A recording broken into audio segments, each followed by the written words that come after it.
A bead of mass m is attached to one end of a spring of natural length r and spring constant k is equal to root 3 plus 1 mg upon k. The other end of the spring is fixed at a point A just on a smooth vertical ring of radius r. The normal reaction at B just after it is released to move. तो अगर हम इस diagram को देखें तो इस diagram में एक तो ये सर्कल है, रिंग, सर्कुलर रिंग है ये। अब इसमें जैसे ये है एक एंड और ये पूरा डिस्टेंस ये तो 2r है और B यहाँ कहीं है, ये है थ्रेड, मतलब स्प्रिंग है ये। तो आप देखिए अगर आप इस एंगल को 30 कहें तो ये जो पूरी लेंथ है ये होगी 2r cos 30, यानी ये स्प्रिंग की लेंथ हो जाएगी r रूट 3। अब इस स्प्रिंग की नेचुरल लेंथ कही गई है कि r है, तो अभी कितनी है r रूट 3, इसका मतलब अभी वो है इलोंगेशन। तो इलोंगेशन होने की वजह से एक स्प्रिंग फोर्स ऐसे लगेगी इस पर, ये स्प्रिंग फोर्स होगी रूट 3r माइनस r, ये तो इलोंगेशन हो गया, मल्टीप्लाइड बाय k, यानी kr और रूट 3 माइनस 1। ठीक है भाई। अच्छा, अब जो नॉर्मल रिएक्शन होगा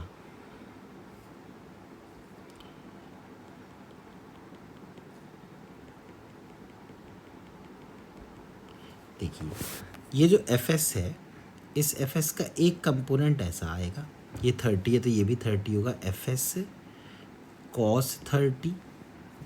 एक कंपोनेंट आएगा ऐसे टेंजेंट के अलोंग, Fs sin 30। अच्छा, उसके अलावा आप देखिए mg भी लगना चाहिए, तो मुझे लगता है mg होना तो चाहिए यहाँ पर, इस तरह से ऐसे ग्रीन कलर से बना देता हूँ mg। अब अगर आप mg को देखें तो mg वर्टिकल है। वर्टिकल होने का मतलब ये है कि अगर हम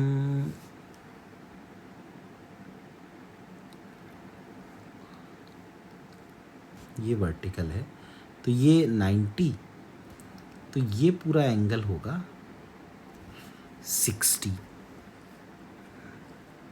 पर ये पूरा तो 60 है, अच्छा ये 30 है तो ये हो जाएगा 60, ये 90, तो ये वाला एंगल ज़रूर 30 हो जाएगा।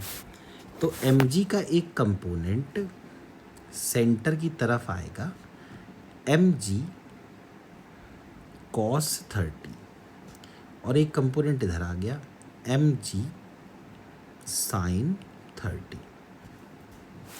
तो अब हम देख सकते हैं कि दो फोर्सेस लग रही हैं नीचे की तरफ, तो नॉर्मल रिएक्शन होगा, n होना चाहिए mg cos 30 plus fs cos 30, तो n बन गया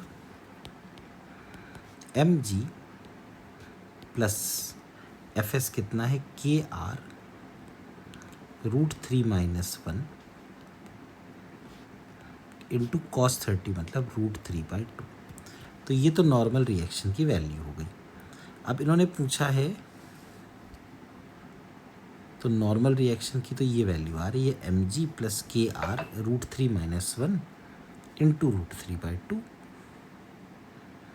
अच्छा, k की वैल्यू दे रखी है रूट 3 प्लस 1 mg/r। देखिए आप, k की वैल्यू दे रखी है रूट 3 प्लस 1 mg/r, तो हम यहाँ रख देते हैं n की वैल्यू।